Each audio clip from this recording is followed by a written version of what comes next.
So what's up, guys? This is going to be short. It's just a part 2. Do you even remember what we talked about? Yes. Can you recap us? Okay, so the rabbi and his wife, they started out, this is in Cherry Hill, New Jersey. They started out like kind of practicing, smaller town, and they ended up opening their own temple. And they grew the synagogue to be like one of the largest in New Jersey, something like that. The wife is very entrepreneurial. Mm-hmm. They raised a lot of money. She opened a kosher cakes. What was it called? Custom cake. That was close. Real close. It starts with the C. Classic cake. Classic cake. I knew it was a hard C. So she opened up her classic cake. She was counting thousands on the table every night at the dining room table because they were doing so well. They're still in business. The son's an EMT, and the husband walks in on her dead body, calls 911, tells the 911 person not to have the son to come because he is an EMT. And in the they didn't find any money missing. They didn't even find her wedding ring missing. They just found her pocketbook missing. They think it was a tire iron, and the daughter mentioned the bathroom guy. That's pretty good. The bathroom man. The bathroom man. And the husband's like maybe weirdly not upset. Well, that's interesting that you said that he's not upset. I want to say Matthew obviously believed his father. They were out for pizza. Yeah, together. But back at the crime scene, he obviously believed his father because he's a man of God. He wouldn't kill his wife of 29 years. But he still ran over there and took a look at Fred Newlander's, his father's, clothes that he's wearing and was relieved not to see any blood. But now what does that tell the cops, though? That not seeing blood on his father tells Matthew that his father didn't do it. Well, it also says he didn't try to do anything to save There her. You go. So for the cops and the detectives, they look at the blood as suspect because you didn't even kneel down and check her pulse. She's dead. She's dead. It's like the episode of Bob's Burgers when they're doing the insurance fraud, you know? They didn't even go down to go check on them in the wall. And then they shut the door behind. Oh, my babies. I mean, so sometimes there's some gems that come in when you're reading true crime books. And I do kind of think this was interesting because, it makes sense. But would I have thought of that if I just saw this guy with no blood on him? Would I have put that together like the detectives did? Because they look... God, I would hope by now it'd be semi-decent at this. I don't know, 600 episodes in, you'd think maybe we wouldn't be so bad. Yeah. Now, I'm not saying that the husband did it, even though everyone says that the husband did it, because that's the saying. But this is what he says, Fred Newlander, when he walks in and sees his wife of 29 years dead on the floor, completely clothed, and struck 12 times in the head with a metal pipe. This is what he says. When I walked into the foyer, I could see that she was lying on the floor, so I just threw my stuff, the green raincoat and a brown quilt bag and my keys, and I just threw it on the ground and went over to her and I just looked. And it was so repulsing and frightening to me. That's when I called 911. I didn't touch her. I don't know if I was playing in your job, Fred said to the detective, but you don't touch a body. And I don't know. I was just very, very scary for me. I didn't know anything. I didn't know what to do. What I really wanted to do was to get a blanket and cover her, but I didn't. Here's what jumped out at me. Let's say this guy did it. All right. This is what his exact quote said this. I didn't touch her. I don't know if I was playing your job. which is kind of weird to say. And now he's telling this to the detective. And then he says, quote, but you don't touch a body. Like oh yeah, I know that. Everyone knows not to touch a body. A body or your dead wife? Like, let's say this happened and he really did not have anything to do with it or whatever. Or let's say you walk in and see me like this. And then you tell the detective, oh no, I didn't touch him because, you're not supposed to touch the body. I think it's your natural, I think it's supposed to be your natural reaction to try to do something, even if if it's a loved one. Yeah, but he refers to his wife. I know, that's why it's suspicious. The body, which is, to me, I don't know. If she was so white, eyes wide open, blue lips, maybe he felt he didn't need to check. I mean, it's a good point. Yeah, Andalyn, but I'm telling you, if you knew for sure that they were dead, but I'm trying to put myself in the shoes of a similar situation. If I walk in the door and I see that, I don't think I wouldn't not touch the body, if you will.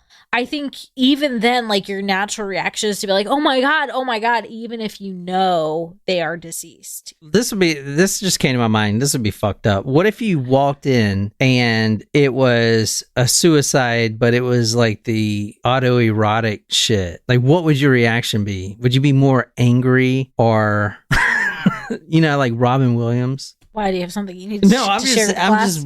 I'm just making a conversation. Agreed. It'd be freaking out and trying to hold my husband. Yeah, like Courtney Cleaney did. Here we go. Free Courtney Cleaney. All right. But I think, yeah, I know people can grieve and react in different ways, but I do think that the natural response that you would have for someone that you care for, if it was a stranger, I would probably have a different reaction. You know what I mean? Because I'd be like, whoa, I would still probably help, but I probably, I wouldn't have that natural emotional response to be like, oh my God, this is my husband, my spouse, my everything.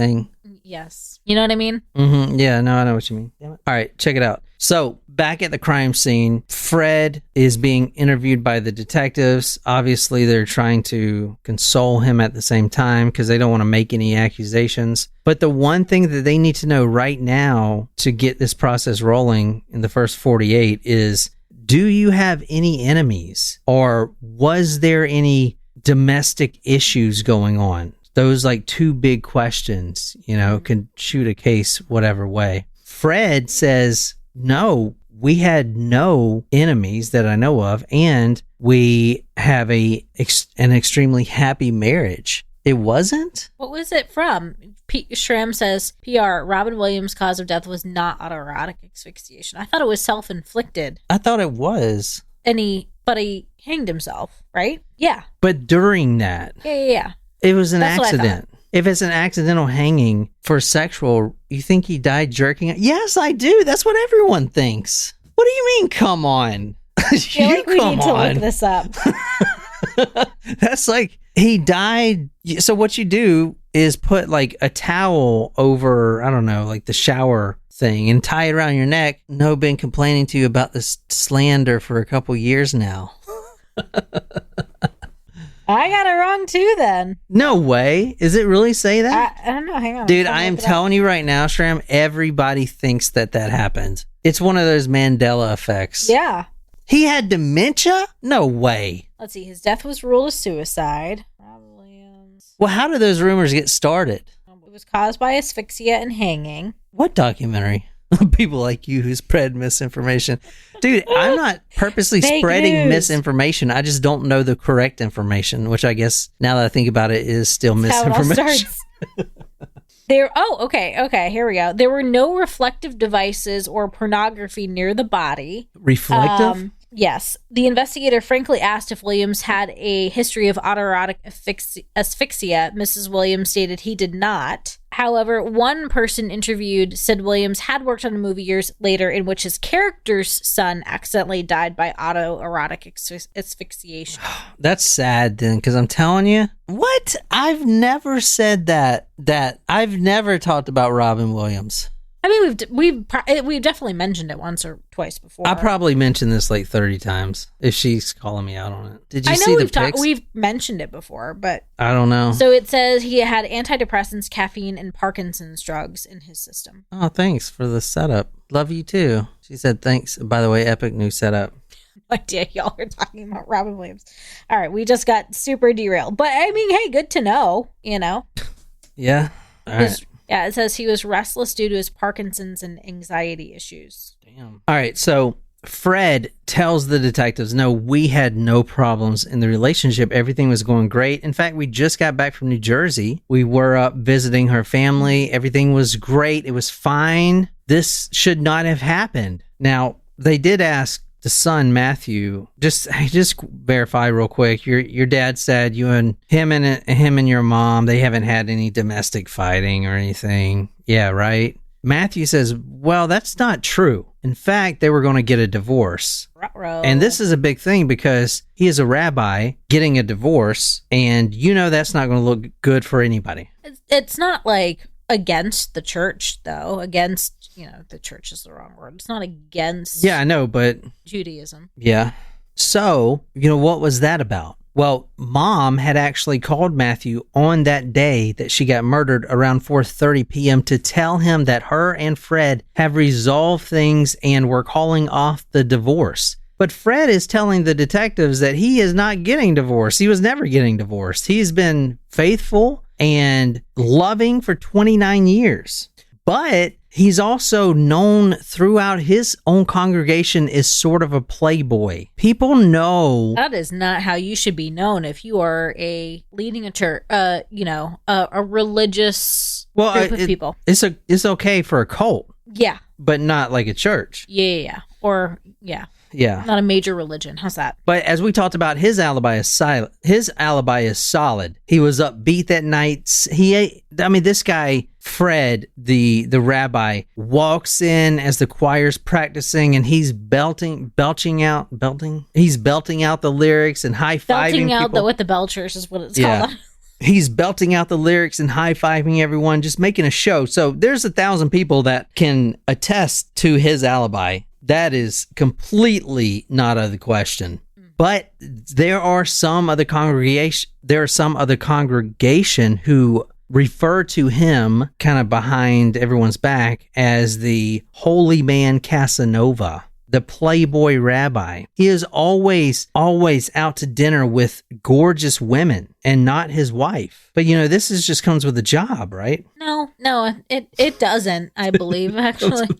If you're a rabbi, I think going out with other women is absolutely not part of the job. It's to read the Torah, Yeah. All right, go ahead and read this. This is from the book Broken Vows by, can't remember the guy's name who wrote it. Sorry. It's the book on this case. It was an edgy but obvious inside joke to make about the silver-haired rabbi with the intense blue eyes. Fred's a real babe magnet. He's always having lunch with gorgeous women. Newlander's the Playboy rabbi. It seemed like a harmless shot. Truthfully, what were the odds? He tells the police he was faithful, he loved his wife, and there was no problems. What he didn't mention was the ongoing affair that he has been having every day for the last year. Every day, sometimes twice a day, he would have sex with another woman. And this woman happens to be extremely famous. Well, I would say that we're all about the same age here, but if your mom and your dad grew up around the Pittsburgh area, Pennsylvania, New Jersey, the East Coast in general, they know who this person is, who he was having an affair with. What year was this again? This was 1994. This is this woman right here. She is a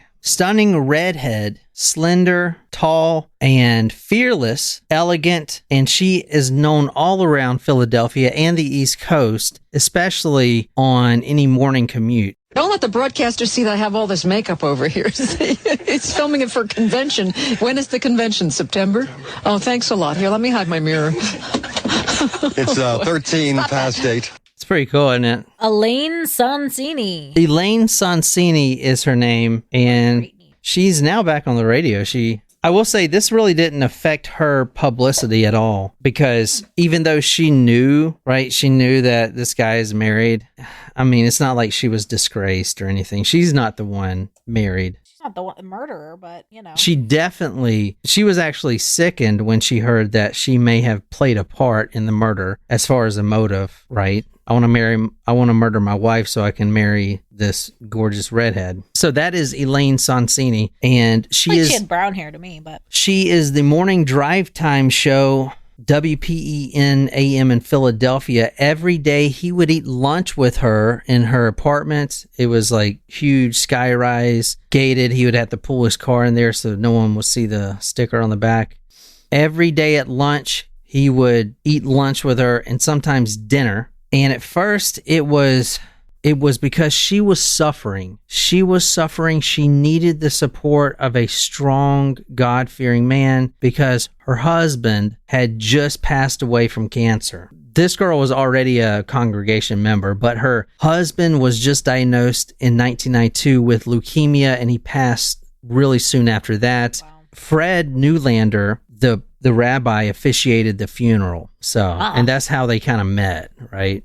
And you can actually see how creepy this guy is, this rabbi, from how he interacts with people who are suffering. Sonsini was a Catholic and Garland a Jew, but their unconditional love for each other was captured in the words of their favorite Cole Porter song, the one that mentions 1 and 1 becoming 2. Sonsini would sing the words softly as Garland died in a Cherry Hill hospital room with Garland's son Doug by her side.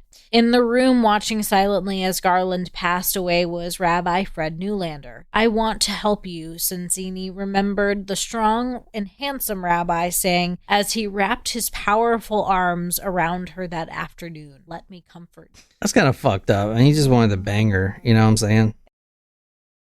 So, a little more about that, then we're going to move on. This isn't going to be that long. I mean, you pretty much know the husband had something to do with it. He didn't actually kill her himself, but he had hired 2 people to do it. If you remember when Carol was on the phone with her daughter, she had mentioned that there were 2 people. Yes, the bathroom guy. The bathroom man and one of his friends is kind of what she said. Anyway, for this, the Elaine Sonsini aspect is the motive. Husband hires someone to kill wife because he wants to be with this radio host who is not only really successful, but she's got that clout everywhere. She's really well known. Everyone loves her. I mean, she's invited to all these banquets. She's always on the news. Like, he wanted that, even though he had his own thing and he was famous in his own realm, you know, he still wanted more. When he presented himself to me, there was a sweetness about him, a civility about him, and intelligence and compassion and understanding, and all those qualities that you look for in a human and spiritual leader, Sonsini would tell the Philadelphia Inquirer years later. She called the sex between them heart-stopping goosebumps, take off your clothes in the hallway and go right upstairs. Wow, good for you guys. And again, that's like any, early relationships, Mm-hmm. They would have, I put this in my notes. How funny is this, Shram? They would have sex like rabbis.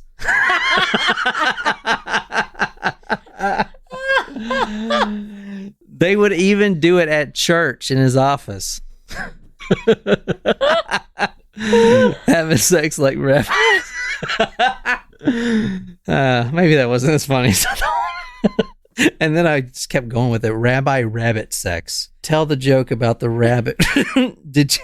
And then I scroll down and it says, "Did you forget to tell the joke?"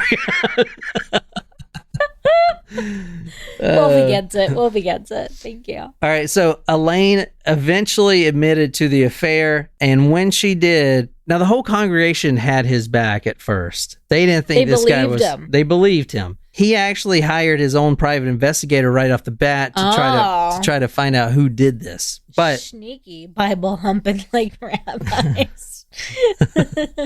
but as soon as Elaine admitted to the affair, then you started seeing. Oh yeah, everyone's like, dude. Well, not only that, yeah, everyone's like, nuh-uh, but also you have other women coming up. Yeah, we were having sex too, sometimes at the Red Roof Inn. This guy's got quite the sexual appetite. Sometimes at marriage counseling sessions. Jesus Christ. I Do we have a picture of what this guy looked like in 1994? Yeah. Do you know? I don't remember if you showed it. All right, let me show you. I'm like, was this guy like super attractive? Like, I'm just. I mean, no, lost he was on just me. Charismatic. but he's a powerful figure. Yeah, I know. Like, I don't get it though. I really don't. Anything that has to do with religion to me is like completely unattractive. You have to tell me you would bang this dude. That's what he looked like in 1994? Yeah. Stop it. Stop Can you imagine this dude taking you to the Red Roof Inn? Holy shit. Honestly, I was like waiting for it. I was waiting for it because we've talked about this. You're like, all right, well, what if the guy that's whistling at you looks like Ryan Gosling? Then what? I'm thinking, well, maybe this rabbi looks like Ryan Gosling, and maybe I feel very differently. I do not feel differently at all. I mean, this guy maybe. This is the reporter that was on the case, but yeah, more likely at least. Yeah, no shit. But no. Yeah, you know what? This guy looks more like a Bernie Madoff type. Like he looks like he's involved in a Ponzi scheme, doesn't he? Yeah, I see it. But no, this guy is literally banging all of his congregation, the women. Like multiple times a day. Yeah, dude. Yeah, man. Sexual.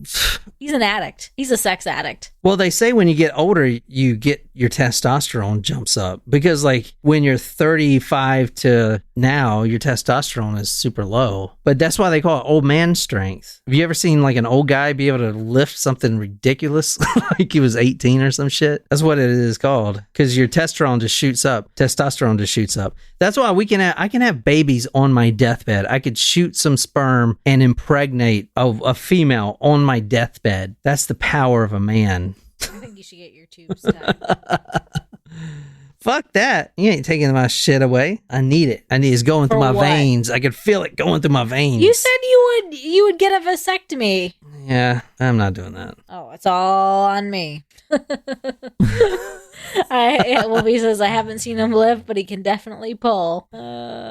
So Fred, I'm gonna tell you, he hired someone to kill his wife for the motive of to get Elaine Sonsini. But he did hire a private investigator, and this was actually really smart to do. And I wonder who else has kind of done this, if anyone recently in the news. But if you murder your wife or, you commissioned it or whatever, and then you hire a private investigator of your own, it makes you look pretty good. Yeah, that's a good diversion tactic. Yeah. So until like all the women came forward. Yeah. So this is the private investigator that was hired. Now this guy went to Bentley, that old camera right there. This is Leonard Jenoff or Len Jenoff. That's the private investigator that Fred Newlander hired.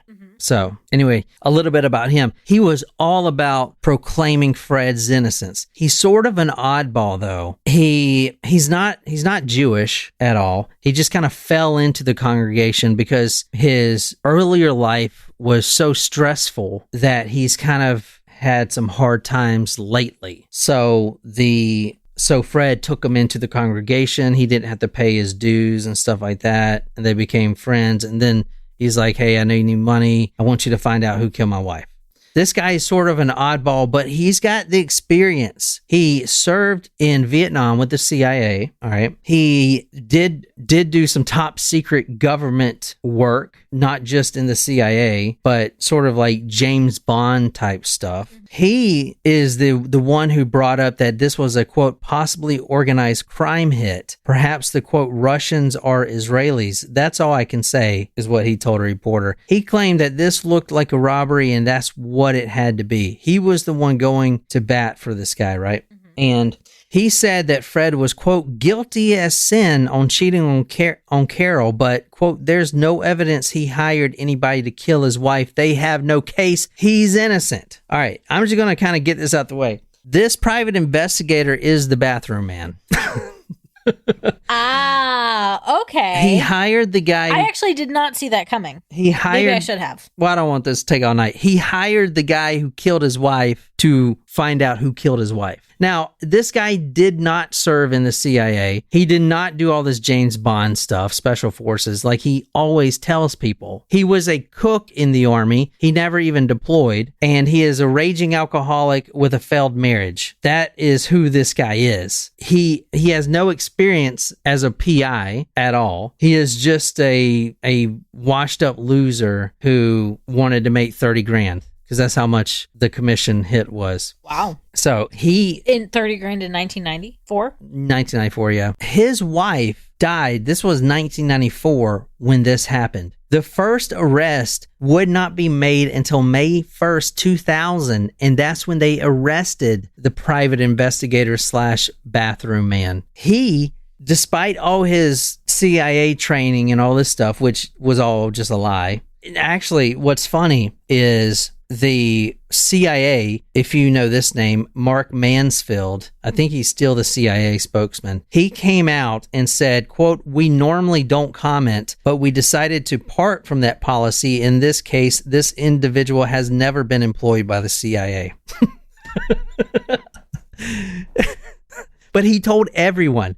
And he told everyone he was a secret agent, which that defeats the purpose of being a secret agent. Agent man. Well, you're not a secret anymore. Are you allowed to to say it when you're retired? Is that the deal? Nah, I don't know. I'm not a secret agent anymore. Anyway, he was arrested on May 1st because he had a guilty conscience, and he came forward and confessed to a local reporter everything that happened. He gives himself up, takes a plea deal, also gives his roommate up, a Paul Michael Daniels, the other guy that was there. Lynn Jenoff, the bathroom man, ex-CIA Vietnam hero, Medal of Honor recipient, all this stuff he would tell people.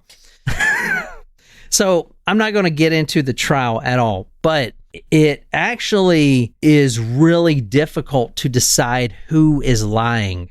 Because at this point, now Fred is accused of hiring Lynn Jenoff to kill his wife, and Fred is not admitting it. He says, "No, I didn't hire. I had no idea." But you had the bathroom man who says he did, but he's also saying that he was in the CIA and and running and a Medal of Honor recipient. Like, he is a known liar. Yeah. So how can you believe him? Would you believe him over a rabbi? You know what I'm saying? So the first trial was a mistrial because of that. They didn't know who to believe. Jenoff had begun to unravel psychologically almost from the first moment of the murder. He had told all kinds of people what a tough character he was. He had implied that he had been trained in all sorts of dark arts involving spycraft and espionage. To hear him tell it, he was the next best thing to James Bond. But the simple truth was that killing Carol Newlander had tormented his soul. Kind of crazy. Yeah. This guy had lost his marriage, was an alcoholic. He really didn't have anything to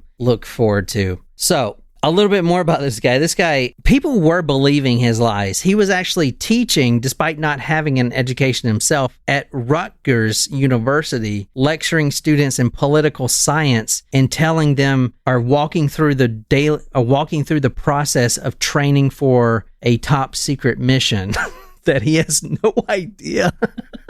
This guy's crazy. I know. He had a signed photo of himself with Ronald Reagan that said, quote, "a loyal friend and comrade in arms," end quote. When they finally got that photo and started scrutinizing it, they noticed a discrepancy between the former president's handwriting and the signed picture. Yes, he did get his picture made with probably everyone else that day, but he also forged the president's signature. That feels about right. Isn't that crazy? He served in the military as a cook, and he never left the U.S. So before the murder, this is what he says. Okay, he says, "Yes, I killed Carol Newlander, and yes, Fred did put me up to this." And this is another reason why people didn't believe him, because Fred came up to him and said that he needed to hire someone to kill his wife, Carol, because she was a, quote, enemy of Israel and needed to die for the Jewish state. So this is what he's saying. It's all like just kerfluffle, but he's putting this out and no one's believing it at all. The truth is he hired him to kill his wife, and maybe he mentioned that at first, that he was she was an enemy of Israel or whatever, but it became painfully obvious that, okay, this person that he wants me to kill was his wife. So that is, now going back to the murder night, I'm going to read this. This is from the book, and this is how it happened. The bathroom man goes to deliver another package. It happened to be an envelope. It had nothing in it. It was just a decoy. And she actually says, "What? There's nothing in this envelope." And then he's like, "Oh yeah, I must have forgot it." And then right after that,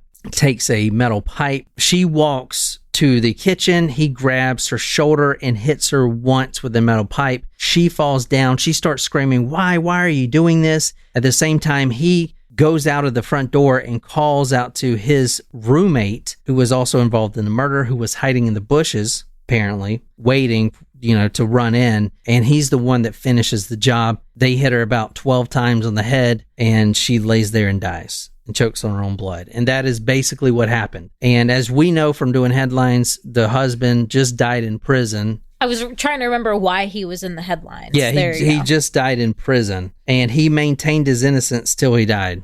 So that's the story. It was supposed to be a short story, but I mean, it was a great story. I just kind of pegged the surface on a lot of it, but it is pretty interesting though, because I know not to us, because it was like not before our generation, but like 1994. I was 10, and plus what also happened in 1994, right? Wasn't it the OJ thing? There's a lot of stuff that happened in 1994. So it was like, busy, and then 2000 Millennium came out. But your parents know this story, I can promise you.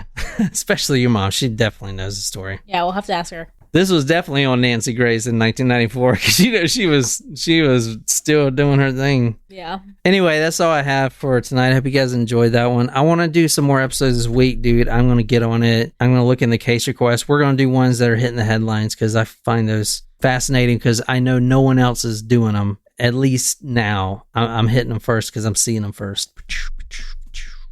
Pew, pew. All right, I hope you guys enjoyed. So we'll be back tomorrow for some more headlines, and we'll see you then.